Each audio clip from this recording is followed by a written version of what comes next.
All right, so let's talk now the issues of aviation. South Africa's aviation sector stands at a critical juncture, especially in 2025, with a strategic location on the continent, world-class airports, and a history of regional aviation leadership. The country has long held the potential to become a dominant hub in African air travel. Today, revitalized government efforts, private investment, and global collaboration are reshaping the future of this sector. Let's then engage Professor Angelo Dube, who is a legal scholar, qualified fixed-wing pilot, and aviation law expert, and founded the Flying Jurist.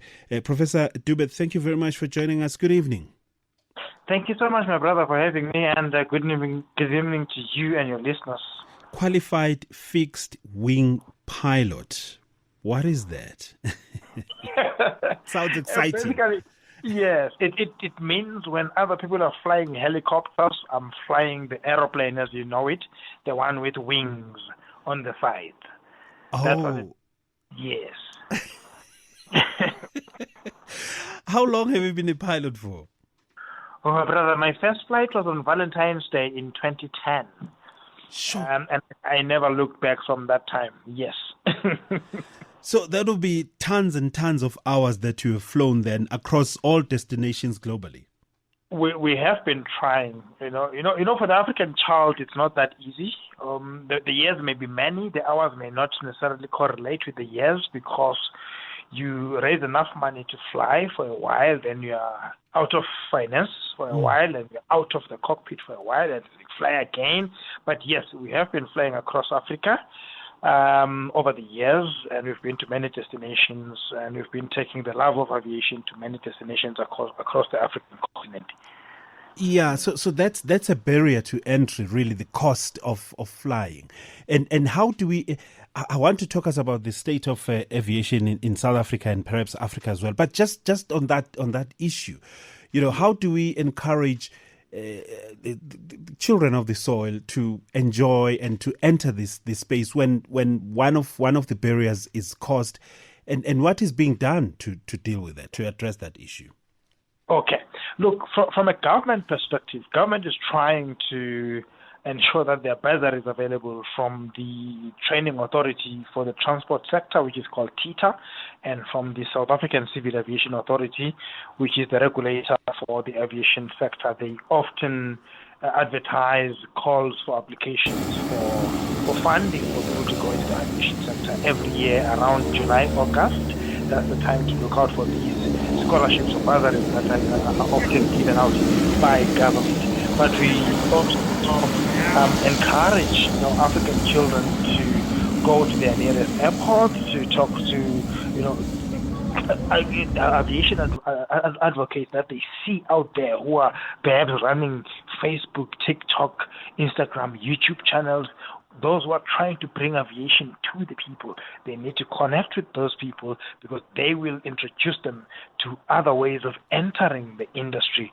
Because I know that many of our young people do not have information on how to enter the aviation sector, but we do have many organizations such as the Flying Jurist, which had an Aviation Indaba today in Sandton, where we try to bring industry stakeholders together, governments, government departments, regulators, industry captains, and to say, how do you move South Africa forward? How do you move Africa forward and introduce the African child into the industry? You will note that in our event that was there today, we had learners from the Vaal area in Sebokeng that came through. These are grade 10s and grade 11s to come and be where the captains are, to be where the logistics people are, the tourism people are, the air traffic controllers are, so they can learn and their love for aviation can be sparked at an earlier age. Oh, that's beautiful. How many children did you have there?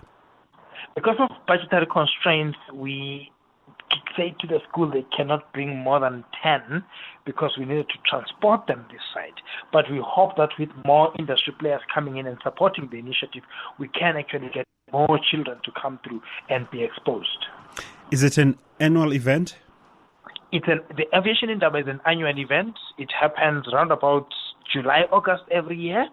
Last year we had it at Vanderboom Airport because we wanted to ensure that those who come through can actually see an aircraft and touch it for the first time. But this year we thought, let's do it at the Maslow Hotel in Sandton, Johannesburg, because of its centrality. We're also beginning to talk to other stakeholders in the industry now, both in and out of province, to say, what can we do together for 2026?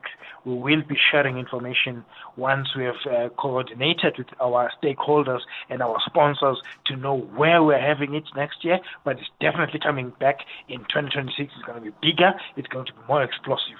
We just don't know the venue yet. Yeah, no. This is a very important gathering, particularly for young black children who may not necessarily have information about aviation, about flying, and I'm thinking perhaps in provinces like Limpopo, KwaZulu-Natal, in Mpumalanga, Kruger, Mpumalanga International Airport.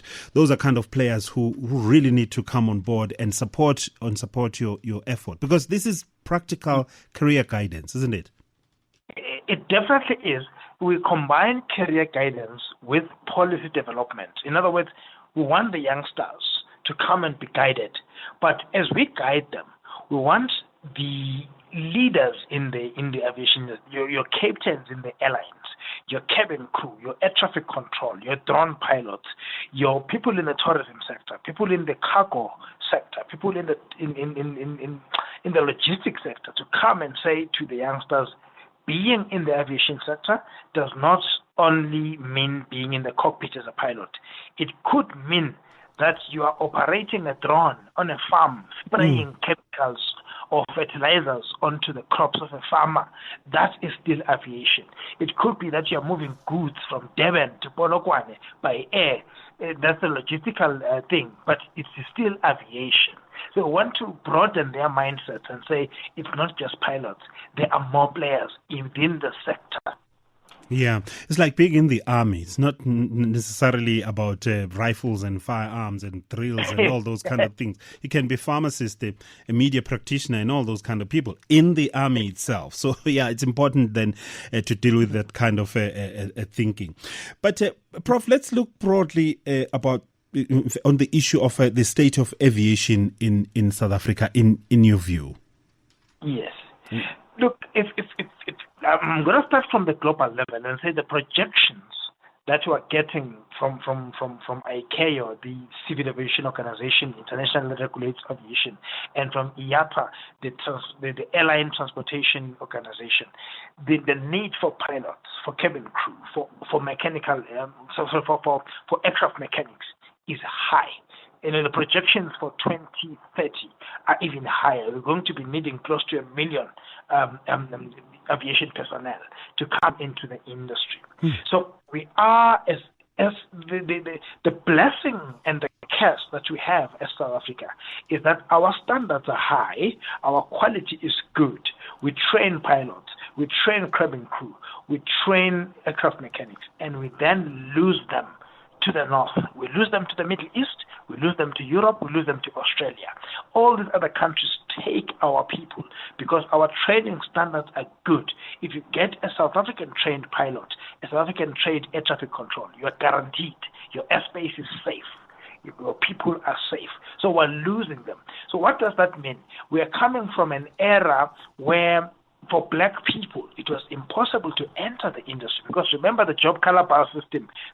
If you study the politics of labor in South Africa, you will notice that at some point it would have been illegal for you to dream of entering a space such as engineering or mining engineering or working in the railways or working in the airlines as a black person. That was legal in terms of the apartheid regime's laws. We then moved on in 1994 into the new South Africa, and we had this skills shortage where amongst the African people, the black people, there were not enough pilots, there were not enough females, there were not enough disabled people. We're still dealing with those issues. So in the entire number of people who hold licenses, whether as pilots or as cabin crew or as any other, licensed personnel within aviation, the demographics are not agreeing. That's the problem that we have in South Africa. And we need to transform the industry. And for us to transform it, we need to be frank about what we need to do as a country and where we need to take it. And that's why voices like ours unnecessary in the industry. Say, where are we taking the industry? And how do we deal with those who are now freaked out by the transformation that is happening and ensure them that all is well? The standards are still fine. The quality is still fine. These are professionals trained by other professionals, and they are world-class pilots. They are world-class air traffic control. They are world-class cabin crew. That's where we're at right now. It has a huge impact on the economy then, the issue of skills shortage, but importantly, workforce retention. I mean, we need to retain these professionals, the pilots, the air traffic controllers, as you say, the engineers. And it's a problem if we are losing them. If there's a brain drain, they go to other countries and they benefit those countries out of our investment in them. There must then be a strategy to retain them. If it's not there already, what is being done to develop such a strategy so that we retain these professionals? Yes. It's part of the dialogue that we're having, that we had today at the Aviation Indaba, that we're going to continue to have because we can't solve it overnight. The reasons for people leaving South Africa are many. What we cannot deny is that our tax system hit heavy on the pocket of those who earn a little bit higher than the ordinary person. While those abroad will offer our people better taxation rates, when they look at what they're taxed at home and what they're taxed abroad, they would rather go abroad. Because number one, abroad they're paid more to begin with, and they're taxed less than they're taxed at home. So we need a multi-sectoral dialogue, a multi-sectoral collaboration to get to the bottom of why are we losing our people. It can't just be the transport sector or the aviation sector trying to solve this problem. We need the finance sector. We need the taxation sector. We need all the other sectors that deal with just the human being as a whole to figure out what's pushing our people away from South Africa. What are we not giving that Qatar is giving, that Emirates is giving? Because you're flying out there in the Middle East and you hear this person on the tower. You're like, no matter what, that accent is South African. Yes. I know I'm not home, but I'm hearing a home voice. You know. Oh, don't you just love it when you hear it in the Middle East somewhere, or in the UK even? It becomes lovely, but then when you go beyond that, you realize, hey, we've lost quality. Yeah. No, true. Yeah. One of the issues. Maybe let me start with this one. Have we recovered, the South African aviation at least recovered from the COVID-19, because that was a defining moment for the aviation sector? Yes. No, the clear answer to that is no, we've not recovered. Remember, before COVID-19, the shortage of pilots globally was estimated as around 200 to 300,000. But post-COVID-19, the number is approaching 1 million. It's so high. Why is that? Because some of the people that were affected by COVID could not go back to the cockpit and fly. For instance, if I was to use pilots as an example, some of them retired. Some of them decided this is not for me. I have another degree. I have another qualification. I'm leaving flying. I'm going to go and do accounting or something because I'm qualified in that. So we had a lot of loss of skills from people leaving the industry, from people resigning, from people retiring, and from people not being fit enough in terms of their medicals and health status to continue to be pilots. So there was a slump in the growth of the sector, and it continues to be behind even today. We have not recovered. It has impacted us greatly here in South Africa because, I don't know whose fault is this, we have allowed the industry really to be where it is. We have limited players, the number of players that we have. For instance, if you look at a state-owned Mango Airlines, it was allowed to be where it is today. We don't have that service. In fact, I don't know what were the issues with British Airways and Kulula. Those two had to fold and close shop. There are many other airlines that have collapsed here in South, Nationwide and One Time and all of them. So, but we have, over the years, especially from the COVID time right up to now, allowed a foreign player, a foreign entity, or a foreign-owned entity, or at least a huge percentage of it owned by foreign actors, to dominate our space. I have a serious problem with that. It pains me really when I'm flying, when I don't see a lot of South African Airways in the air. And when you see it, the cost is just too much for me to be able to fly to Durban or Cape Town. So that needs to be addressed. You are right. You fly to Addis Ababa right now. As soon as you land, it's going to be Ethiopian Airways all the way.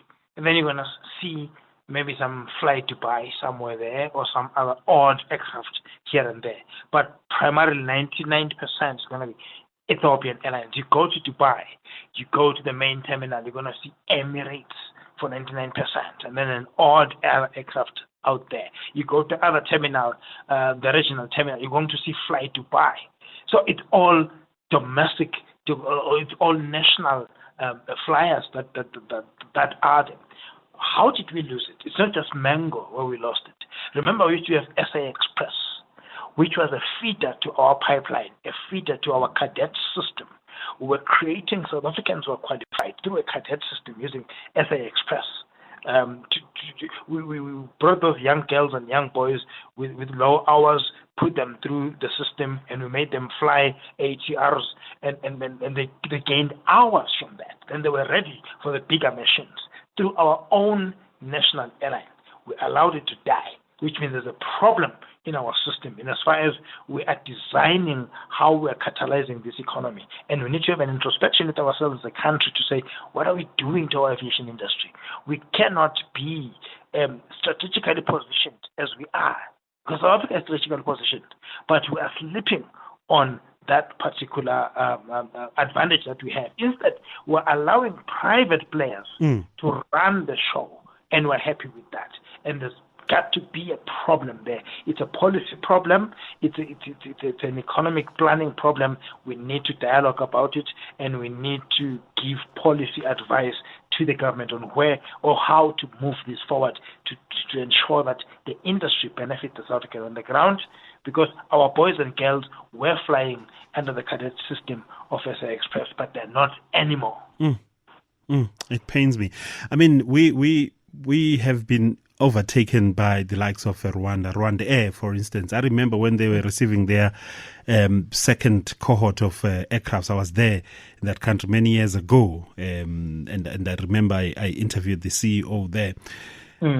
Very beautiful. I mean, if you go to Kenya, Kenya Airways is also, making strides in the province. Ethiopian Air is quite big on the continent. So we are being left behind, and it pains us because then, aviation plays a critical role in the growth of the economy. Prof, I was looking at the Air Traffic and Navigation Services, ATNS, for instance. There was a time when Mr. Dlamini was there. Went and saw him the other time.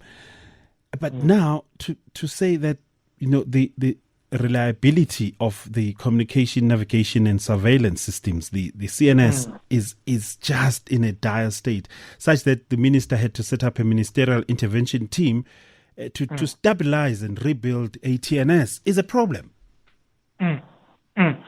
Look, I know the fellows at HNS. I work closely with them. My fellow, aviator and fellow lawyer, Zola Majavu, who is the chairperson of HNS. We work closely together.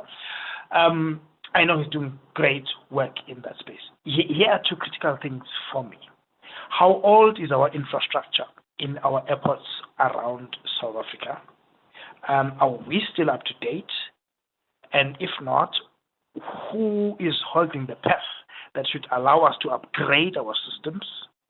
And then the second question is, in the fiscus of South Africa, you know that aviation is broad, and we have a history. Yeah? And this history is like this. The disbursements of monies to various entities that ensure that our airspace is safe, that our aviation industry is rolling out nicely.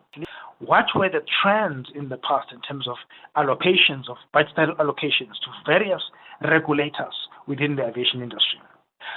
Did we not, as a country, perhaps give ATNS less in favor of other entities within government that also overlook the aviation space. For me, those are critical dialogues we need to have and be frank about it and begin to correct our problems and our mistakes. So we've made mistakes in the past. You are correct. We cannot have aircraft approaching a particular airport and not being able to land because the weather is bad. And when the weather is bad, we know there ought to be instrument landing systems. There ought to be precision guidance systems that allow our aircraft to land no matter what they are, no matter what weather conditions they're operating under. But if that cannot happen, then the aircraft is flying blind and it has to turn back in the interest of safety. We need to ask the critical questions. Why is the money not getting down to the ground? Why are we not upgrading to better systems? Why are we not adopting other systems that other operators elsewhere in the globe are adopting, which are much more advanced than what we have right now? Yeah. I was fascinated, Prof, when I was looking at AXA expanding on the continent. I think it's either they were constructing or they were overseeing the construction of one of the airports on the continent. I can't remember the country, but I was just saying that this is what we should be doing. We should be leading as the country because we have all this infrastructure, the knowledge, the professionals who are working in the field, and so on and so on. But, we seem to be taking a couple of steps forward and at some point we just pause or go backwards. I mean, I don't know what is going on. Perhaps we need to do. But there are external factors. Jet fuel prices, they are not being controlled by us. Airport taxes, operational costs. Those are some of the issues that are stifling the growth of the aviation industry. You are correct. Quite correct. We are pushed to adopt what are called sustainable aviation fuels, which is an ICAO mandate. Even the African Union wants us to go in that direction. But when you get some value addition to fuel as you know it, and you now produce what you call a sustainable aviation fuel, you are basically saying, I've spent money to give you better fuel, therefore I'm going to charge you higher. Are our airlines ready to buy higher fuel? To buy fuel at a higher cost simply because it's now sustainable? All those are questions we must be asking ourselves. Botswana and Namibia are currently in agreement to develop a jointly funded refinery between the two countries where they refine fuel. Why are we not seeing that at the African level? Let me forget the African level. At the SADC level, what is SADC good for if we can't see a wider network of refineries in SADC to make it cheaper for us to procure fuels that is sourced locally and refined locally? When are we going to stop this self-defeating attitude of taking the raw material here in Africa, sending it abroad to be refined, and then buying it at a higher cost? Africa must talk to Africa. Africa must have a conversation with Africa, and Africa must say we must stop self-harming ourselves, because we have been self-harming ourselves. The reason these aviation fuels are so expensive is because we dig them up here, we send them abroad, they get refined, and we buy them at a higher cost. As to why we're doing that, I don't know. But Africa needs to ask itself that question. Do we still need to do that beyond the days of colonialism? Why are we still sending it to the north and then buying it at a higher price? Yeah, that's why intra-African trade is so low in on the continent because of I think lack of decisiveness and leadership. I mean, we've not even touched on the issue of a single African air transport market. That has been discussed for very many years. So we are still operating on outdated regulatory frameworks. So those are some of the things that need to be corrected. Look, Prof, I'm fascinated by your initiative, the Flying Jurist Indaba. So please do update us on processes and how we can come in and assist. It is just a fascinating thing. I mean, it's lovely to be flown by, a pilot is a young woman who is probably 26, 25. Some are even younger than that. I don't know. But, just to hear that voice, and when they open the cockpit and sometimes they allow you to speak to them, and you look at them and say, such a young woman who's pushing this machine. 4 engines. My goodness. Oh, man. Flying is something else. No, indeed. We look, the Aviation Indaba itself is an annual event. Yeah. So we hope that you guys will keep it on your radar and be able to follow it. It's growing. It's moving towards becoming a continental gathering where we want the whole continent to be there. So we have issues from Kenya, from Nigeria, from Ghana, from Togo, Benin, Mauritius, Togo, and so forth and so forth. And that's the only way we can move it forward. If we work together with the media fraternity and the professional fraternity in the aviation sector, and we bring these issues for discussion, so that the public can consume professional opinions that are drawn from experience and expertise. I'm fascinated. Thank you very much, Prof. Thank you, my brother. Thanks for having me. Good night to you. Professor Angelo Dube is a legal scholar, qualified fixed-wing pilot, an aviation law expert, and the founder of the Flying Jurist. You heard they had Indaba here in Johannesburg in Sandton.